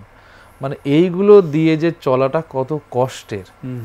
তো আসলে এইভাবে ঢাকা শহরে ধরেন যে তখন আমি ম্যাচে থাকতাম, কিন্তু তখন আমি ইয়েতে ছিলাম, মানে কল্যাণপুরে থাকতাম। এবং এত কষ্ট, ধরেন ম্যাচ ভাড়া দিয়ে থাকা খাওয়া, এরপরে পাবনায় ওর ধরেন মানে ভালোবাসার চাহিদার কারণেই স্ত্রী তখন পাবনায় থাকে, কিছু টাকা পয়সা না পাঠাতে পারলে নিজের কাছে ভাল লাগে না, স্বামী হিসেবে অপরাধী মনে হয়। যে কারণে কিছু সময় কিছু গিফট দেয়া, এই সব কিছু মিলে এত দৈন্যতা যা আসলে ভাষায় প্রকাশ করা যাবে না মুকুল ভাই। তো আমার মনে আছে যে আমি যখন রিক্সা ভাড়া নেই, আমি তখন হেঁটে আসছি সেই পল্টন থেকে, পুরান ঢাকার ওদিক থেকে হেঁটে যখন আস্তে এই কাকরাইল মোড়ে, যেখানে চশমার অনেক দোকান, এইখানে যখন আসলাম, ক্লান্ত ঘামে ভেজা শরীর, তো হঠাৎ করে আমার জুতার তলাটা, নিচের যে অংশটা, সোলটা খুলে গেল। আমি তখন মানে হাতে করে দেখলাম, তুলে আকাশের দিক তাকিয়ে বললাম, আল্লাহ, আমার কি এতই কষ্ট কোনোদিন লাঘব হবে না? এই কষ্ট কি লাঘব হবে না? মানে আমার ভাড়া নেই জন্য হাঁটতে আমার জুতার তলা খুলে চলে আসলো। তখন আমি মানে ন্যাংরা হয়ে হাঁটার মতো এসে একটা ইয়ে থেকে কোনো মতো একটু সার্ভিস করে নিয়ে আমি চলে আসছি। তো ঢাকার জীবনটা এই যে শুরু হয়েছিল। এবং আমার আরো মনে আছে, এই ঢাকায় যখন থাকতাম তখন আমার মামার একটা স্লিপ নিয়ে আসতে হতো। আমি তখন ঢাকাতে এসে মগবাজারের এখানে একটা স্লিপ নিয়ে এসে থাকতে হতো ফ্লোরে। মানে কত যে কষ্ট। স্লিপ নিয়ে আসে মানে যে ওখানে যাতে আমরা ফ্রি থাকতে পারি। এখানে একটা প্রতিষ্ঠান ছিল আমাদের, মানে মামার একটা পরিচিত ইয়ে ছিল, উনি লিখে দিত যে হ্যাঁ, আমার ভাগ্নেটাকে আজকে রাত থাকার একটু ব্যবস্থা করে। তখন তো আত্মীয় স্বজন কেউ ছিল না, মোবাইলও ছিল না, ওই অর্থে ছিল না। হ্যাঁ, মোবাইলও তখন এরকম ছিল না। ওই স্লিপ মানে তার এটা কাগজ, মানে প্রত্যয়ন পত্রের মতো নিয়ে এসে এখানে থাকতে হতো। তো মুকুল ভাই, সেই দিনগুলো আমার সেই মানে একটা কাগজে চিরকুট লিখে নিয়ে আসতে হতো, এখানে দেখাতে হতো, তারপর সেখানে থাকতাম। এইভাবে এই কষ্টগুলো এখন বেশ মানে যখন মনে পড়ে তখন মানে মন থেকেই, এবং মানে অন্য মানুষকে সুযোগ করে দেওয়ার জন্য তৈরি হয়। মানে মানসিকভাবে এমনি আমি এখনো প্রতিনিয়তই কম বেশি, এই যে গত 2-3 দিন আগেও আমার গ্রাম থেকে 2জন অসুস্থ মানুষ আসে, তারা আমার বাসায় থেকেছে, চিকিৎসা দিয়েছে, আমি নিজে এসে দেখে নিয়ে গেছি, ডাক্তার দেখাইছি। তো এরকম কাজগুলো এখন করতে পারলে ভালো লাগে যে সেই নিজের কষ্টের কথাগুলো মাথায় রেখে। এবং আরো মজার বিষয় হলো জানেন, যে আমি যখন প্রথম আসলাম মগবাজারে, তাসনিয়া বই বিতান ছিল এখানে। মানে আমি এসে যখন লোকমান ভাই আমার এখানে ছিলেন, উনি কারেন্ট নিউজের সম্পাদক ছিলেন, ওনার বাসায় যাব, তো তাসনিয়া বই বিতানের সামনে আমি এক রিকশাওয়ালাকে জিজ্ঞেস করছি যে ভাইয়া, আমি তাসনিয়া বই বিতান যাব, আমাকে কয় টাকা ভাড়া দিতে হবে? আচ্ছা। তো বলল 10 টাকা। তো আজ থেকে 20 বছর আগে 10 টাকা ভাড়া। তো আমি উঠলাম রিকশায়, তো উনি সুন্দর করে একটা গলি ঘুরায় নিয়ে এসে আমার ওখানে নামায় বলছে যে এই যে তাসনিয়া বই, নামেন। তাহলে এখানে কেন? আমি তো এখান থেকে উঠলাম। তো সে আমারে ধমক দিয়ে বলছে, দেখেন না লেখা মিয়া তাসনিয়া বই বিতান। মানে আমি যে গ্রাম থেকে অসহায় দুমড়ে মুচড়ে সেই ছেলেটা এসেছি, সেই রিকশাওয়ালাও বুঝেছে যে তার ফায়দাটা সে লুটে নিয়েছে। এই কথাটা আমার এখনো মনে পড়ে। এগুলো হয় ঢাকায়। এই মানুষগুলো তো নাগরিক জীবন এখানে খুবই জটিল, এবং এই জটিলতার মধ্যে বিশেষ করে এই শ্রেণীর মানুষরা অনেক সময়, অনেকে অনেস্ট হয় কিন্তু অনেকেই মানুষদেরকে ঠকায়। তো এই ধরনের বিষয়গুলো আসলে খুবই টাচি, আপনি যে কথাগুলো এখন বলছেন। আপনার এই যে পাবনা যে আসা যাওয়া করতেন, পাবনা থেকে ঢাকা, এই আসা যাওয়ার ভাড়া কিভাবে আপনি জোগাড় করতেন ওই সময়? এটা অনেক কষ্টের। আর একটা পয়েন্ট আপনি বলেছেন, সেটি হলো যে আমার অনেকগুলো স্মৃতি। সেটা হলো যে আমার বোনটা আমার জন্য সবসময় 500 টাকা সবসময়ের জন্য রিজার্ভ রাখতো। কারণ বোন জানতো কখন কোন জেলায় সফর বা কোন কর্মশালা, বোনটা আবার এটা জানতো যে সঙ্গীতের কোনো ট্রেনিংয়ের খবর শুনলেই ও সেখানে যাবে, কারণ ওর এই আগ্রহটা তৈরি হয়েছে। এই জন্য বোন চুমকে বা 500 টাকা রেখে দিত, এবং আমি যখনই কোথাও আমার সফর করতে হবে তখন বোনের কাছে যেতাম, বোন টাকাটা দিত। এবং মজার বিষয় হলো, মজার না কষ্টের অনুপ্রেরণার বিষয় হলো, আমি যখন ঢাকায় আসবো মার কাছে যখন আব্বার কাছে বললাম যে আব্বা আমাকে 100 টাকা, মানে আমাকে ঢাকায় যাওয়ার ভাড়া দাও, তখন আব্বা বলে এখন ভাড়া কোথায় পাবো, এখন তো সব ক্ষেত খোলা সব মাঠে, এখন টাকা পয়সা নাই। মানে আব্বা ইয়ে করলেন। তা আমি মনটা খারাপ করলাম, যখন ঘর থেকে আমি বের হচ্ছি তখন মা আমাকে 100 টাকা এনে দিল। আমি মুকুল ভাই এখনো আমার কল্পনায় সেই দৃশ্যটা, আমি আসলে এটা তো মানে টেলিভিশন সেটে বসে বোঝানোর কোনো বিষয় নয়। আমার মা যখন আমাকে 100 টাকা দিল তখন আমি 100 টাকা নিয়ে ওখানে দাঁড়িয়ে কাঁদলাম, এত কান্না করলাম যে আমার বাড়ি থেকে বের হয়ে রোড পাওয়া পর্যন্ত শুধু কাঁদলাম। এবং সেই 100 টাকা আমি ঢাকায় এসে খরচ করিনি, ওখান থেকে আমি তখন এসে বোনের কাছ থেকে আর 500 টাকা নিয়ে আমি ঢাকায় আসলাম। ঢাকায় আসার পরে এই তো চলাচল আবার যখন ইয়ে করলাম, তো সেই 100 টাকার উপরে আমি সুন্দর করে লিখে রাখলাম যে মায়ের দেয়া আমার কোটি টাকা। এটা লিখে আমি মানিব্যাগের ভেতরে অনেক দিন রেখেছি, সেই টাকাটা অনেক দিন সেই মায়ের টাকাটা আমি রেখে দিয়েছি। তো এই বিষয়গুলো আসলে কেমনে আমি শেয়ার করব? হ্যাঁ সেটাই আসলে খুবই বিষয় যে সেই কোটি টাকা মালিক আল্লাহ আপনাকে করেছেন, আলহামদুলিল্লাহ। মানে কোটি টাকার মালিক বলতে আমি কোটি টাকা বুঝছি না, যে আসলে আপনাকে সচ্ছলতা দান করেছেন আল্লাহ, আপনাদের দোয়া ভালোবাসা যে দিয়েছেন, এবং এই যে মানে হাজার হাজার লক্ষ মানুষের দোয়া রয়েছে, দোয়া ভালোবাসা, এটি আসলে টাকা দিয়েও তো সম্ভব নয়। এবং আজকে দেখেন আমরা যে স্ট্রাগল করেছি, আমার ছেলে তো এখন সেই স্ট্রাগল করতে হয় না, ওরা এখন মুখ ফুটে যা বলছে সেটাই আল্লাহ আনবার ব্যবস্থা করে আমাকে দিয়েছেন, আলহামদুলিল্লাহ।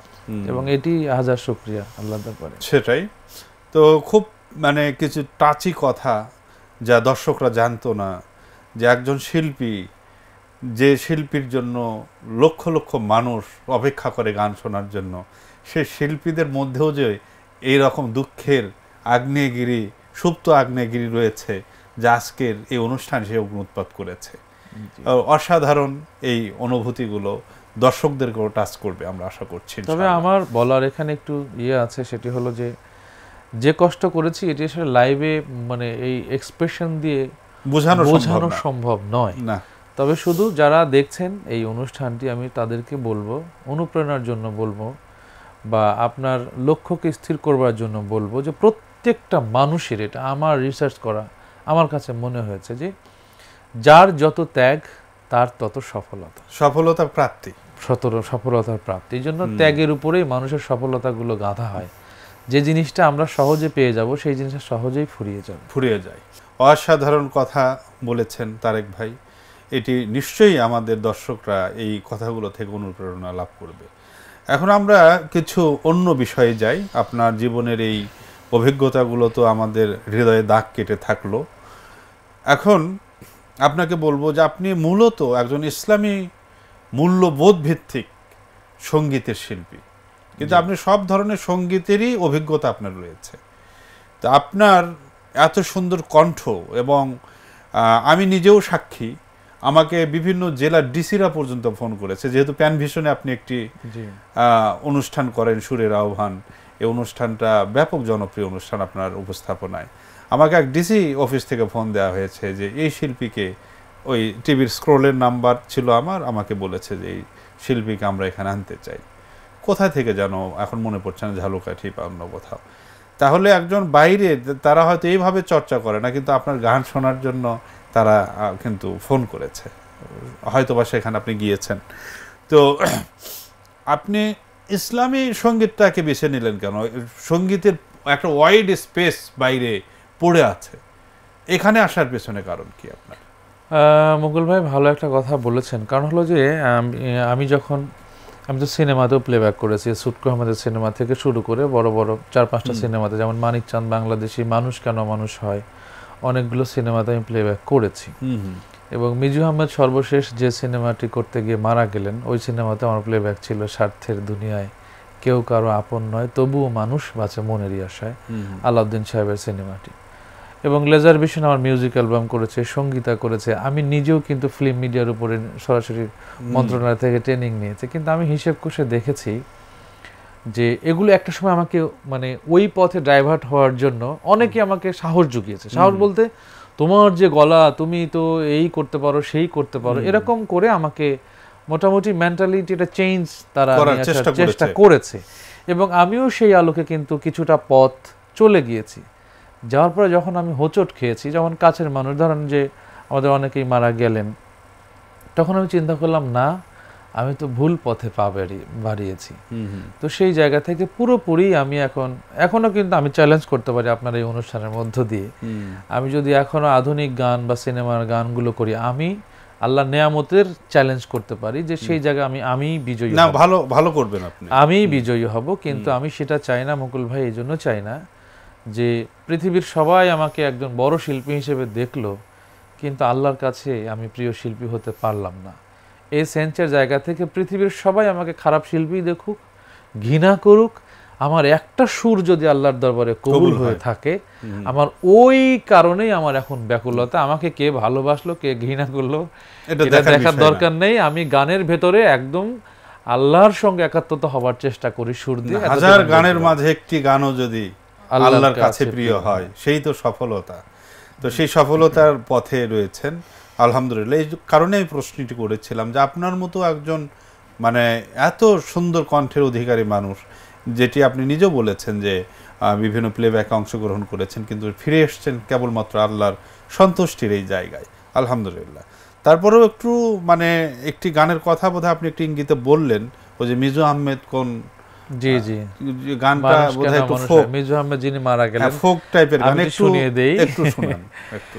স্বার্থের দুনিয়া কেউ কারো আপন নয়, তবুও মানুষ বাঁচে মনেরই আশায়। স্বার্থের দুনিয়ায় কেউ কারো আপন নয়, তবুও মানুষ বাঁচে মনেরই আশায়।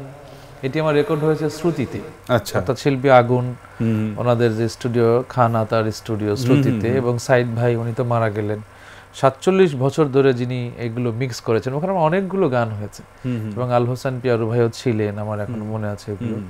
ওখানে প্রায় আমার 15-20টা গান ওখানে রেকর্ড হয়েছে। মাশাআল্লাহ, মানে ওই মানে লেজার ভিশনের গানগুলো বা সবগুলো ওখানে রেকর্ড হয়েছে, সিনেমার প্লেব্যাকগুলো। তো আপনি এখন মূলত ইসলামী মূল্যবোধ ভিত্তিক যে গান, ইসলামী গানের একজন লিজেন্ডারি শিল্পী আমরা বলবো। দেশ বিদেশে গিয়েছেন বিভিন্ন, হ্যাঁ দেশ বিদেশের কথা যখন আসলো আমার মুখে হঠাৎই, এটা হয়তো আরও পরে আমি আপনার কাছে যেতাম, তো এখনই বলি যে আপনি কতগুলো দেশে গিয়েছেন এবং গান শুনিয়েছেন দর্শকদের। আমি তো ধরেন যে গান যাওয়ার প্রসেসিং শুরু হয়েছিল অনেক আগ থেকেই। যেমন আমার মোকলেস ভাই, আপনিও চিনার কথা, ITN বাংলায় ছিলেন। উনি তো যখন আমেরিকা একটা প্রোগ্রামে আমাদেরকে নেবেন, সেই অনুযায়ী ওখানে একটা প্রসেসিং ছিল, পরে সেটা যাওয়া হলো না, কিছু জটিলতা ছিল। আমি এমনিতেই কাতারে গিয়েছি, ইন্ডিয়াতে তো প্রতি বছরই অনেকবারই যাওয়া হয় ইন্ডিয়ায়। এবং যখন অনেকগুলো সুযোগ তৈরি হয়ে গেল, যেমন ওমান থেকে ইনভাইটেশন লেটার আমার ইদ্রিস ভাই যখন টোটালি পাঠিয়েছেন, এবং মালয়েশিয়া থেকে যখন মানসুর ভাই ইনভাইটেশন লেটার সহ যখন আমার যাওয়া শুরু হবে, এরপরে এই জুনের ধরেন জুলাই 16 তারিখে একটা প্রোগ্রাম থাকার কথা ছিল অস্ট্রেলিয়া, এটাও ডেটটা চেঞ্জ হয়েছে। তার মানে 2-3টা দেশে যাওয়ার সুযোগ হয়েছে। করোনার হানার কারণে হয়তো অনেকগুলো দেশে যাওয়ার, দুবাই থেকেও কথা বলেছে তারা। তো আল্লাহ চাহে তো, যদি আল্লাহ সুস্থ রাখে, হয়তো এই সুরগুলো নিয়ে আরো সফর হবে ইনশাল্লাহ হবে।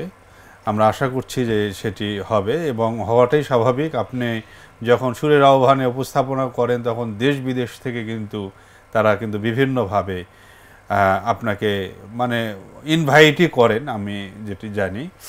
তো আপনি এই যে আমাদের প্যানভিশন টিভির যে সুরের আহ্বান একটি অনুষ্ঠান, এই অনুষ্ঠানটা আপনি একদম শুরু থেকে উপস্থাপনায় রয়েছেন, এই অনুষ্ঠানটার বিষয়ে একটু কিছু বলেন।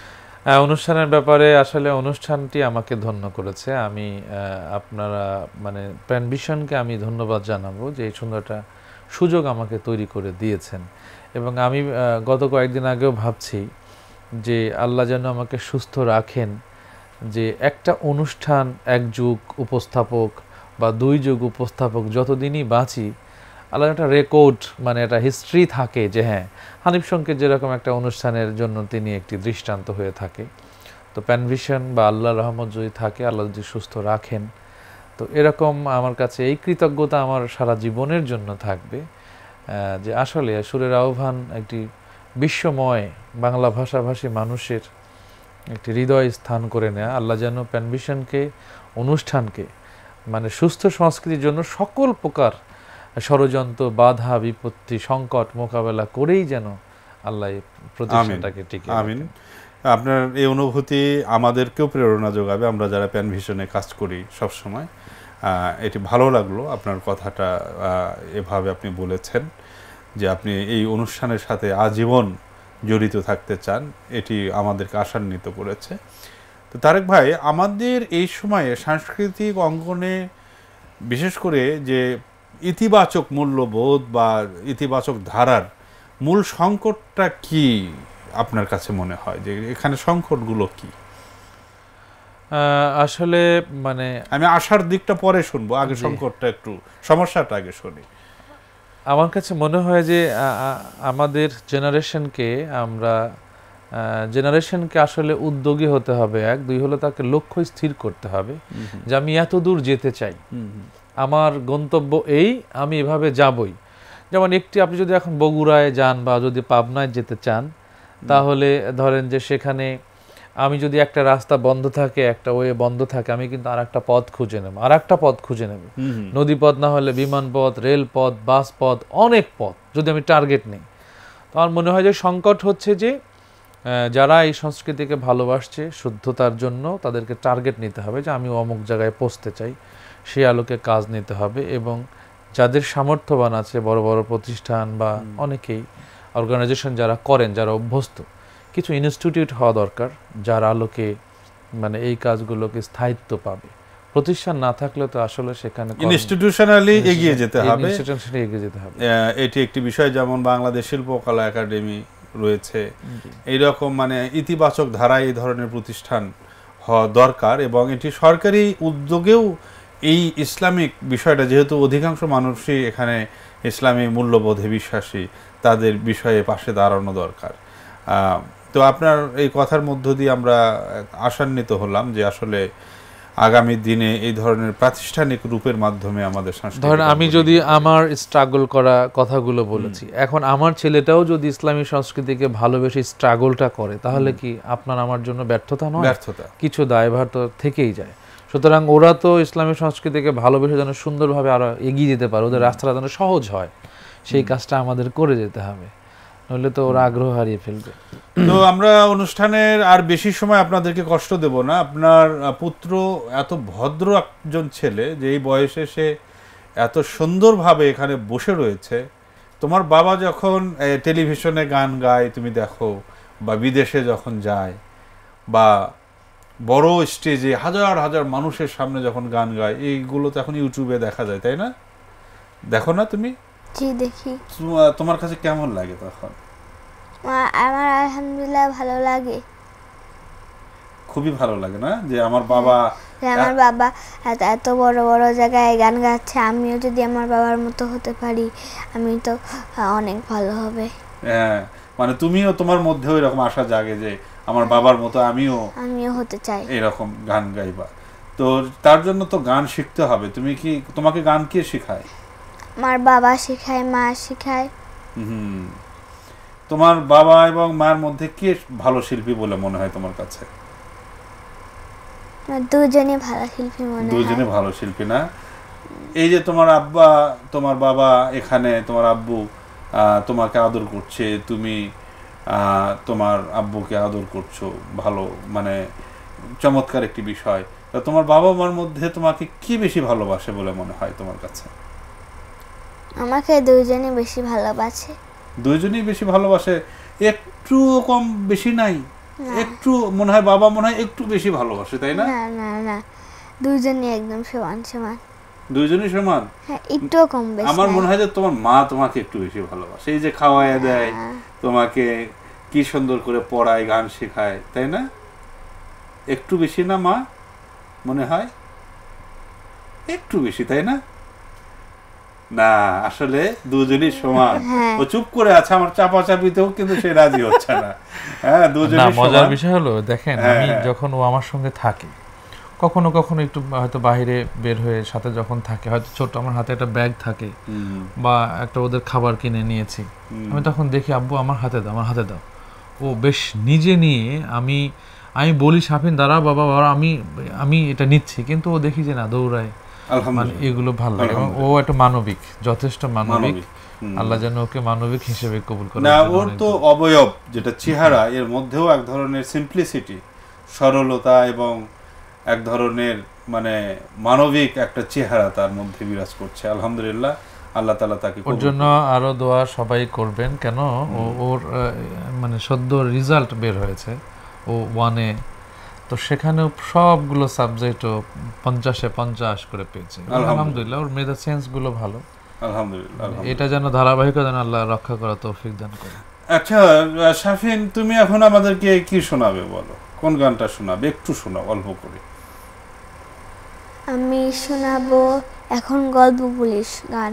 হাতের কালিটা তোমার একটা মৌলিক গান, খুব একটা মৌলিক গান শোনাও, যা এর আগে শোনাও, অন্য কেউ গায়নি, এরকম একটা গান। হাতের কালিটা তুমি হাতের শোনাও। কালি। বলো। হাতের কালি মুছতে তুমি হাতে যেমন সাবান মাখো, মনের কালি মুছতে তুমি তেমনি মহান রবকে ডাকো। হবে তবে প্রভু প্রিয়, হৃদয়ে তার নূরকে আঁকো। হাতের কালি মুছতে তুমি হাতে যেমন সাবান মাখো, মনের কালি মুছতে তুমি তেমনি মহান রবকে ডাকো। হবে তবে প্রভু প্রিয়, হৃদয়ে তার নূরকে আঁকো। হৃদয়ে তার নূরকে আঁকো। মাশাআল্লাহ মাশাআল্লাহ। তো তোমার তো মানে ফিজিক্যাল যে ইয়েটা আর কি, এক্সপ্রেশন, এটা তো দারুণ। মানে গানের সাথে সাথে তুমি হাতগুলো কি সুন্দর কাজ দিচ্ছ, মনে হয় হাতগুলো কথা বলছে তোমার। এটা কি তুমি ইচ্ছা করে করছো না এমনি এমনি হচ্ছে? এমনি এমনি এমনি এমনি হয়ে যাচ্ছে, তাই না? এই তো একজন শিল্পীর বিষয়, তাই না? চমৎকার। তো তারেক ভাই, আপনার এই ছেলের জন্য আমরা প্রাণ ভরে দোয়া করছি আজকের এই অনুষ্ঠানে। আল্লাহ তাআলা তাকে আপনার চেয়েও ভালো শিল্পী করুক। এটা প্রত্যেক বাবা এটা চায় যে আমার বাবারও একমাত্র মানে সত্তা বা একজন বাবা এমন একটা শ্রেণী যারা সবসময় একজনের কাছে হাঁটতে চায়। মুকুল ভাই, আমার সেটা হচ্ছে সন্তানের কাছে হাঁটতে চায়। আমার মানে আপনি যেটা বললেন সেটা হলো যে আমি আবার সেই শৈশবে ফিরে গেলাম। সেটা হলো আমার এখনো মনে আছে যে যখন আমাদের জমিতে ধরেন যে চাষাবাদ যখন শুরু হয়ে যায়, তখন তো এখনও সেগুলো আমি এখনও তো আব্বাকে ফোন করে বলি, আব্বু তুমি যারা কাজ করছে দিন মজুর, আমরা তো আঞ্চলিক ভাষাগুলোকে পরেদ বলি আর কি, এদের সঙ্গে তুমি যা সকালে একটু যাবে দেখবে, কিন্তু তুমি সারাদিন এগুলো থাকবে না, এগুলো বলি। আমার এখনও মনে আছে যে আমি যখন ওই যে 4, 5, 6, 7 দিকে পড়তাম, তখন আব্বু যখন সবাইকে নিয়ে এই কাজগুলো মাঠে যখন করতো, আমি যেতাম, কিন্তু আব্বু আমাকে কাজ করতে দিত না। মা বলতো যা একটু ভাতগুলো দিয়ে আসো, এই করো সেই করো। তখন আমি নিয়ে যেতাম, কিন্তু আব্বুর সঙ্গে কাজ করতে বসলেই না, আব্বু কাজ করতে দিত না। কারণ আব্বু কখনো চায়নি আমার ছেলে মাঠে কাজ করুক, এটা চায়নি। উনি কষ্ট করেছেন, কিন্তু আমার আব্বু একজন পরবর্তী সময় আলহামদুলিল্লাহ এখনও তো আমাদের বাড়িতে ছোট ছোট সরকারি অনেক বড় বড় কর্মকর্তারা, কৃষি অফিস থেকে সবাই যায়। আদর্শ কৃষক হিসেবে আমার আব্বু একজন স্বীকৃত এলাকার মানুষ আলহামদুলিল্লাহ। তো সেই জায়গা থেকে আমার আব্বু চায়নি যে আমি কৃষি কাজগুলো করি মানে বা ওই সেখানে কষ্টটা ঘাম তারা দিই, তো জানেন যে ওই সেখানকার। কষ্টটুকু আমি একটু পেতে নেই, কিন্তু আমার ছেলে জানো। না হয়। তো আমিও চাই যে আমরা যে কষ্টগুলো বা আমি যে কষ্টগুলো করেছি আমার সন্তানকে যেন আল্লাহ এই কষ্টগুলো না দেয়। তবে এতটুকুন চাই যে সুখ যেন এত বেশি না এসে আবার মানে সঠিক রাস্তা থেকে যেন অন্যদের বেদনাগুলো যাতে তারা আবার ফিল করতে পারে, ফিল করতে পারে, সে বিষয়টাও মাথায় এটা থাকবে। এটা দোয়া করি যে আল্লাহ যেন ওকে সাদাকার জন্য কবুল করেন, অর্থাৎ আলহামদুলিল্লাহ। আমি কবরে যাওয়ার পরে যেন আমার এই সন্তানটি আমার জন্য সোয়াব পাঠায়, দান খয়রাত, সাদাকা আলহামদুলিল্লাহ। অনুভূতিটা যেন জি থাকে। জি জি। মানে বাবার কথা বলাতে একটু টার্ন আপ। না ঠিক আছে তারেক ভাই, এই অনুভূতিটা খুবই প্রশংসনীয় অবশ্যই। তো আমরা অনুষ্ঠানের শেষের দিকে, এখন আমরা একটু মানে হালকা কিছু বিষয়ে যাব। তারপরে আপনার তো কণ্ঠশিল্পী হিসেবে আজকে কিন্তু আপনার গান ওইভাবে গান নেই, এবং আজকে গানের অনুষ্ঠানও না, আপনার টুকরো টুকরো একটু করে গান শুনেছি, কিন্তু শেষে গিয়ে কিন্তু আপনাকে একটি গান গাইতে হবে। সেই গানটা কোনটা গাইতে হবে সেটা আমি তখন বলবো। এখন একটু আপনাকে বলি, সেটি হলো যে মানুষের ভেতর একটা গুণের কথা বলবেন, গুণ বলতে কি বদ গুণের কথা বলবেন, যেটা আপনার ভেতরে নাই, কিন্তু এই জিনিসটা আপনি অপছন্দ করেন মানুষের ভেতর। আমি তো বলেছি যে একটা সময় আমার অহংকার ছিল, এখন আমার ভিতরে কোনো অহংকার নেই। শয়তান যদিও আমাকে অনেক সময় অনেক অনুপ্রেরণা যোগায়, যে ধরেন আপনি একটা ভালো কাজ করছেন, তখন শয়তান আসবে যদি এই কাজটাই হতো, কিন্তু আল্লাহে বলছি আমার ভেতরে এখন কোনো অহংকার কাজ করে না, কোনো অহংকারই কাজ করে না। মানুষের ভেতর আপনি কোন কাউকে জিনিসটা দেখে অপছন্দ করেন দেখতে? মানে গীবতটাকে আমি বেশি অপছন্দ করি। গীবত বা মুখে এক ভেতরে আর এক, এইরকম গীবত করা আর কি। হ্যাঁ, সেটা গীবতেরই একটা অংশ হতে পারে, যে এটা আমি প্রচন্ড পরিমাণ অপছন্দ করি। এবং যখন আমার পারিবারিকভাবেও কিছুটা আলোচনা যখন হয়, ধরেন আপনি একটা ভালো কাজ করছেন, তখন আলোচনা হচ্ছে, তখন আমি বলি যে এইগুলো যেটা নেগেটিভ সাইড হয় আমি সেটা আলোচনা টোটালি বন্ধ করি। এটাই উচিত, হয় না, টোটালি বন্ধ, এটাই উচিত। আর মানুষের ভেতর কোন গুণটার আপনার পছন্দ, একটা গুণের কথা বলবেন যে গুণটা আমার সবচেয়ে বেশি পছন্দের।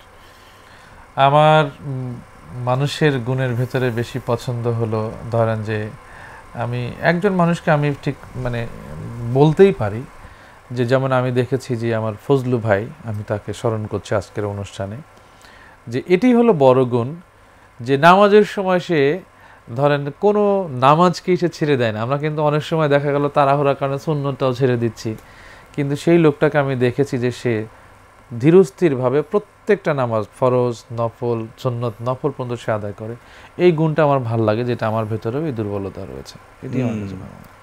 এটি হওয়া উচিত, এবং এটি অত্যন্ত উচ্চ মানের একটি গুণ এবং সবচাইতে শ্রেষ্ঠ একটি গুণ এটি হওয়া দরকার। আপনি কোন ধরনের কালার পছন্দ করেন? আমার সবুজ কালারটা বেশি পছন্দের, কিন্তু আজকে তো আপনি সবুজ পরেননি।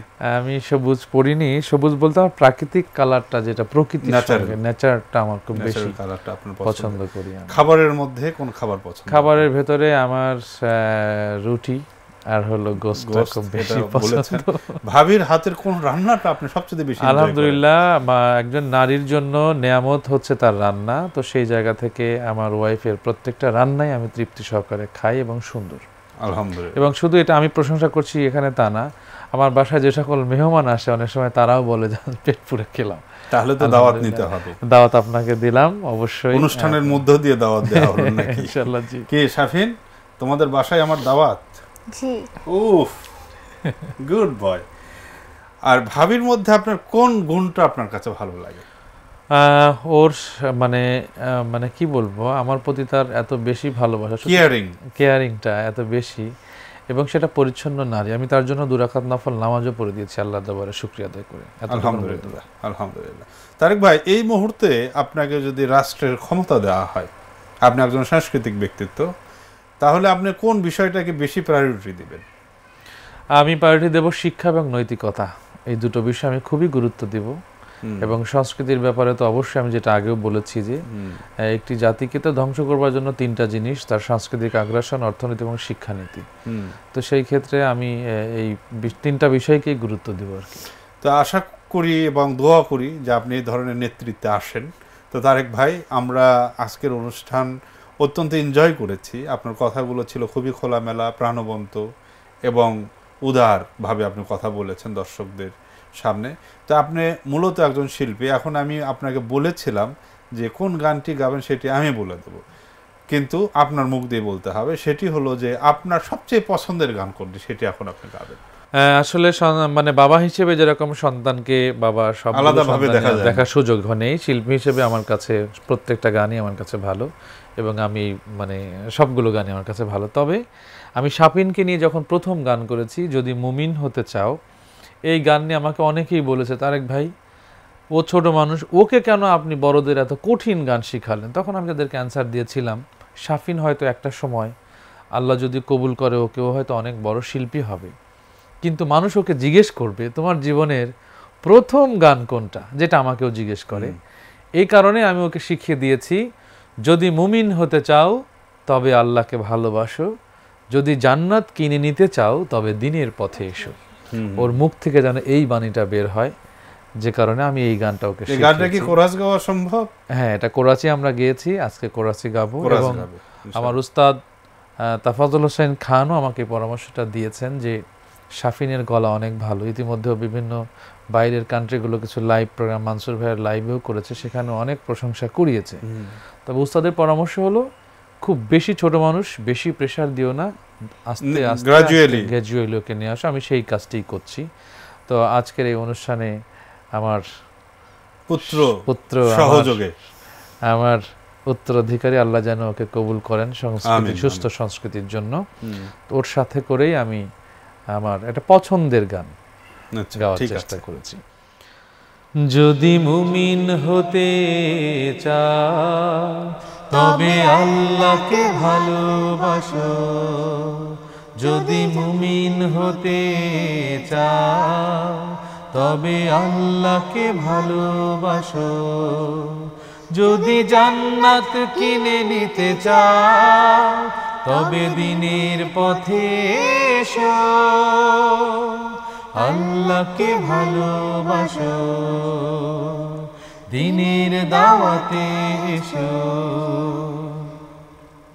জীবনের কতক্ষণ কতকাল চলে গেল, ভাবনার দুয়ারে ভাবনায় রয়ে গেল, দুনিয়া মায়া জালে বন্দী হয়ে তুমি ভালো ছেড়ে ভুল ধরে দিয়ে গেলে তাকে তুমি।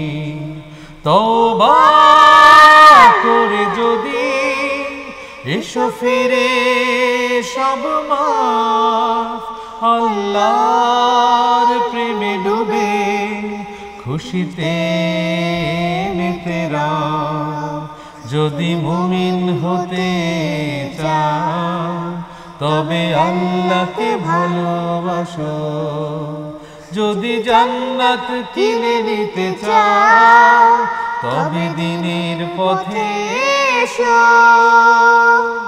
আল্লাহকে ভালোবাসো, দিনের দাওয়াতে এসো, আল্লাহকে ভালোবাসো,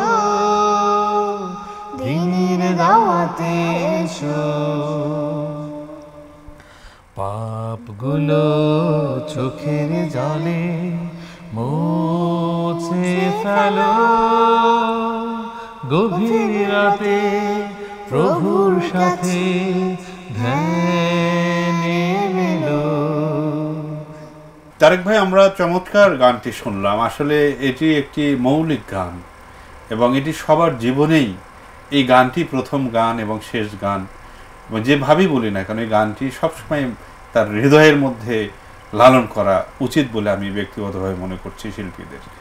তো আমরা অনুষ্ঠান একদম শেষ করছি।